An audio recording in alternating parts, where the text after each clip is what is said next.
Welcome back to Green is Good, and we're so excited to have with us today Robert von Goeben. He's the President and Chief Creative Officer of Green Toys. Welcome to Green is Good, Robert. Hey, John, how you doing? We are great today, and we thank you for coming on the show. And before we get talking about your great company, Green Toys, and for our listeners out there, they can find it at greentoys.com. We want you to share a little bit about your journey, because you have a very special journey leading up to the founding of Green Toys. And I want you to share with our listeners your history and story leading up and all the cool things you've done historically in your past. Yeah, Green Toys is just a culmination of a long personal journey that I call just the luckiest thing that ever happened to me. Oh. I'm a factory kid from upstate New York, a very small family, 900 square foot house, 6 people in the house.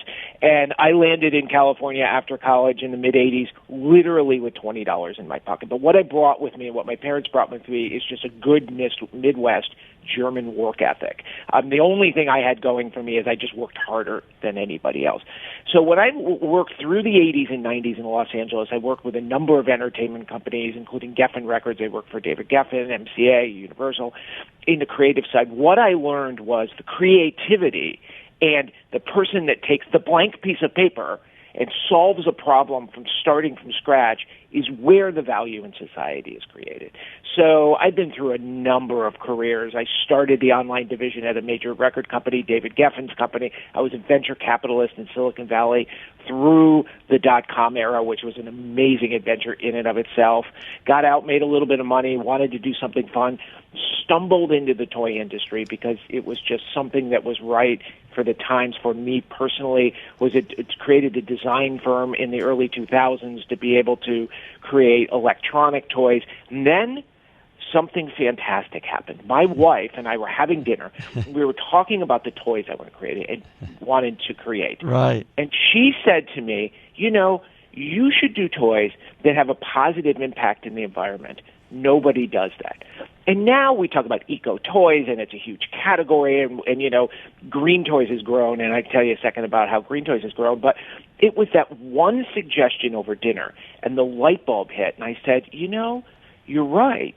The products that are on the market, are wonderful products. A lot of them are very good for kids, but none of them really take into consideration the environment and how they're both how they're manufactured and what happens to them after a kid grows out of them. So it was from that little suggestion that I contacted my partner, Lori Hyman. Her and I went to USC Business School together 20 years ago. and she has 3 little kids, and I said, we have to do this, not just for ourselves, but this is something we can leave as our legacy. Oh, wow. This is awesome. We started Green Toys literally in a Silicon Valley garage. I mean, you talk about the Silicon Valley garage. This is the great garage story. You are the garage story again, over and over again. This is awesome. Yeah, we are literally the garage story. And what we said early on, and this was probably the key to what we said, which is the way we're going to make positive change in the world is through a commercial venture where we're marrying products that people really want in their life with wrapped around all the goodness of environmental sustainability and natural, protection of natural resources. So it was the combination of those two things that started us with, okay, here's what we're going to do. We're going to make toys that parents want. We're going to make super high-quality, basic toys, trucks, tea sets, blocks, things like that. And we're going to make them in California from 100% recycled plastic. And as it turns out, now, fast forward 7 years, what we've done is we've created a company that makes kids' toys from 100% recycled milk jugs. These are literally the milk jugs that people throw in their recycle bin. There's a huge supply chain. We're in that supply chain, and we grab that plastic, fresh, clean plastic, all food-grade plastic, and we make our toys out of just recycled milk jugs. Wow. And it started from the little garage startup. We now export U.S.-made toys to over 90 countries, and we sell to over 3,000 retailers here in the U.S. So it is one of those things where it just grew exponentially. Unbelievable. Now, this is a 7-year-old company. That's correct. Yes. And for our listeners out there, I'm on your site now. It's a beautiful website. I mean, just so much information, so many cool toys. It's www.greentoys.com. www.greentoys.com. So let's evolve the story a little bit. So you went from the garage, which I know you're not in anymore. Where are you located now? Where are you and your partner now? And how does your offices look and production look of this now becoming very big and scalable business? Well, now we're located in Sausalito, California, which is just north of San Francisco, right over the Golden Gate Bridge. And again, anytime I have a bad day, all I have to do is drive home, and I drive across the Golden Gate Bridge every single day. And that's important because the beauty of the San Francisco Bay Area is the thing that continually drives us to say we're doing something good for the environment. So what's happened over the last 7 years is that we've had a large number of really good retailers from Pottery Barn, Barnes & Noble, Amazon, Costco, Cost Plus, that have really embraced this brand and said, this is a product we should be offering to our consumers. And from there, what's happened now is we manufacture here in California. We have now started working with a second manufacturer here in California, and we now have a third manufacturer in Chicago to be able to service the East Coast of the United States. So we have 3 manufacturers up and running, and we are now looking at millions and millions of toys. As a matter of fact, we just had a milestone, which is we crossed our 20 millionth milk jug that has been recycled in the making of Green Toys. 20 million milk jugs. Well, before and let's unpack that a little bit. What was happening to these milk jugs prior to you using them and putting them into new toys? Right. Well, when you think about it, we all throw our stuff in the recycle bin, and it just kind of like disappears someplace magically, right? Right. And so there are 5 things that get recycled. There's paper, aluminum, glass, water bottles, which is a very different kind of plastic called PET plastic, right, and milk jugs, which is high-density polyethylene, number 2 plastic. If you look on the bottom, it's got the number 2. It's one of the safest, cleanest plastics around. And what it was is it was this little gem that people were making like, piping and garbage cans and things like that out of. The thing about it, though, is it's notoriously hard to work with from a manufacturing standpoint. And that's where we brought Silicon Valley technology to bear. Because you understand that this stuff usually is made into a milk jug. It isn't made into a toy or some kind of hard injection molded plastic item.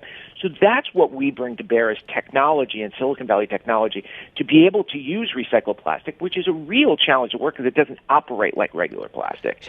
And that's the thing that we were able to do. So it was used in many industrial applications, but it's ideal for toys because it's very clean. It comes from a food-grade source.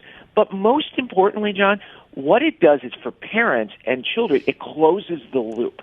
So you tell kids recycle, and they think, well, why do I recycle? When you show them a product made from recycled milk jugs, you can say, here's why you do it. And it just closes the loop in their education on recycling. I gotcha. So that was your secret sauce. You broke the code on the milk jugs, and that's what you're using as your feedstock to make these great toys. That's exactly right. So that break the code is the right word because there's a very specific manufacturing process to be able to make a dump truck. And one thing that's interesting when you look at Green Toys products, you will notice there's no paint, there's no glue, there's no screws, there's no metal axle on the truck. Our products are 100% recycled plastic. When you're done with it, you could throw it in the recycle bin, and it could be recycled again. This is great. Talk a little bit about passing that threshold of 20 millionth milk jug being recycled. How does that affect and continue to re-inspire your employees? And how does that affect and what's the feedback you're getting from your customers, Robert? Well, one thing to understand, and this goes back to the conversation about the way to make social change, is you make a very viable commercial product.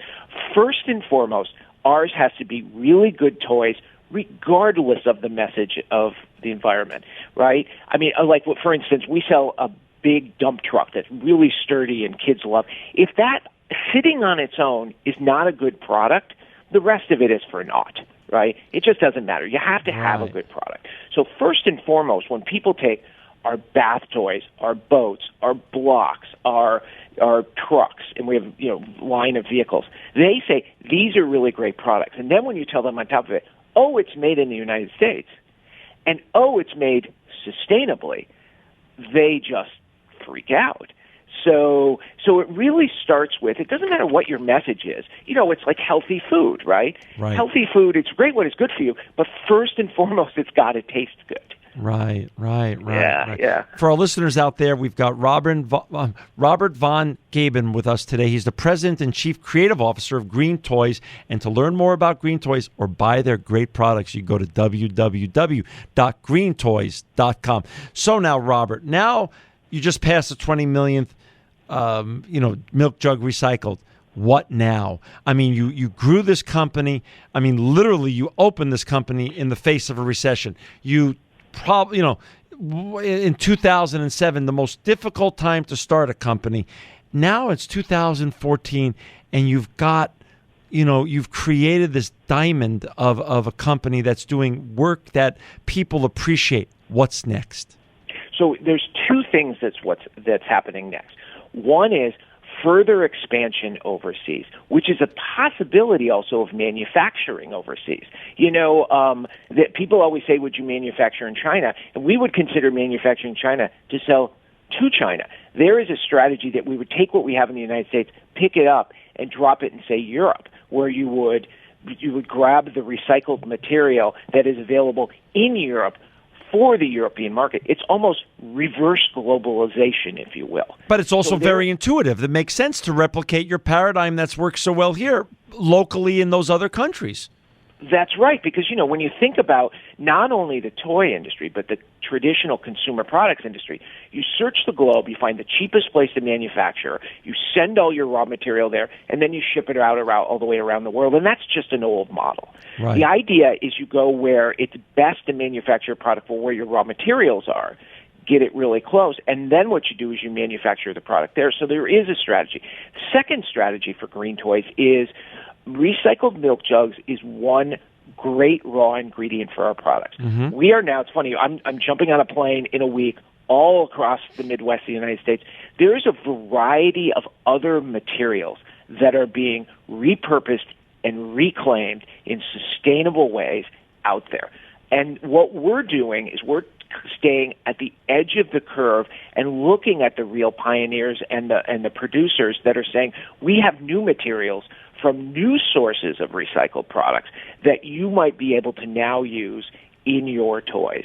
So you will see very soon, in the next year to 2 years, what you'll start to see is Green Toys that have recycled milk jugs, but have other recycled components in them as well, which allows us to offer a wider variety of products. That is just so wonderful. So, you bring up a great point about how you would grow internationally, both in Europe and China. You would follow the paradigm, the very successful paradigm you've created here in the United States. Talk a little bit about that supply chain.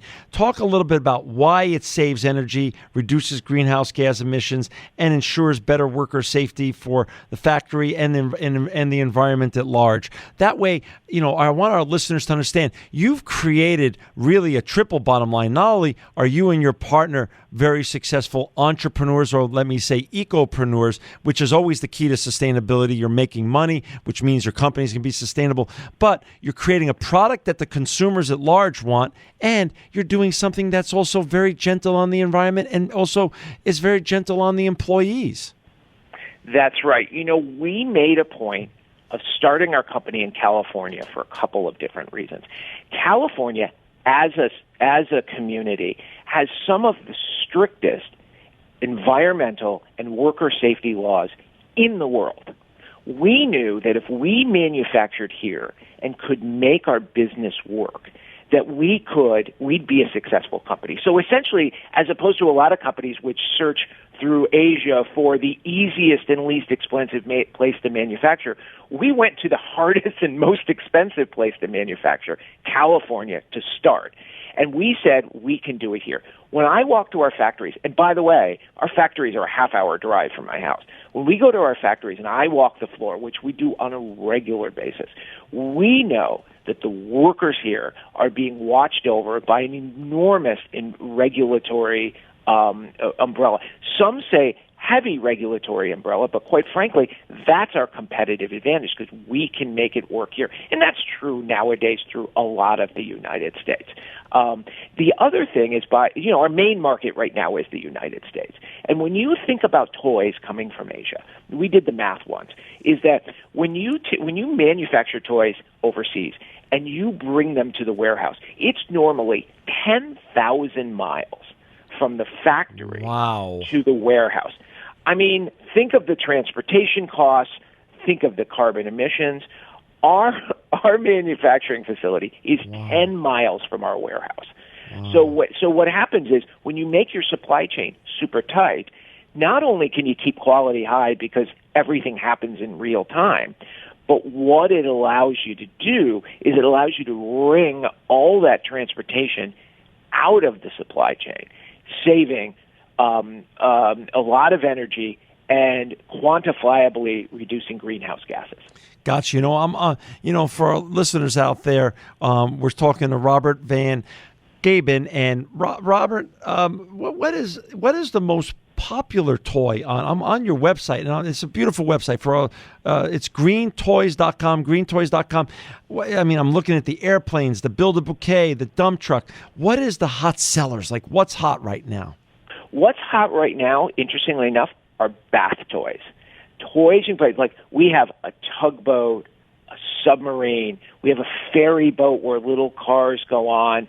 And what's interesting is bath time is not only fun time for the kids, but it's relaxing time for the parents because the kids are in the bathtub, they're having fun, they're getting clean. It's almost become a family ritual, if you will. Yeah. So we sell lots of different toys in lots of different categories, but I highlight that just because it's one of those areas where we can combine incredible amount of fun, a really good use of plastic in toys because it's waterproof, and when it gets, with some soap scum on it or something, our toys you can throw right in the dishwasher.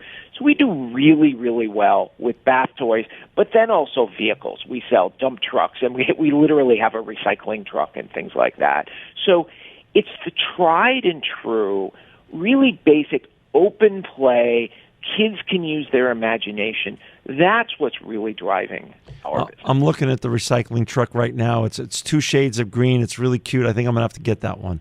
That's a winner right there. I like that one. And I'll tell you one of the trends that I think we've been lucky enough to go into, which is you and I had a childhood that, I'm 52 years old. I had a childhood, Leave It to Beaver type of childhood where I got on my bike and I rode around the neighborhood, and we had this childhood. And nowadays, many kids don't have that kind of childhood because society has really just changed.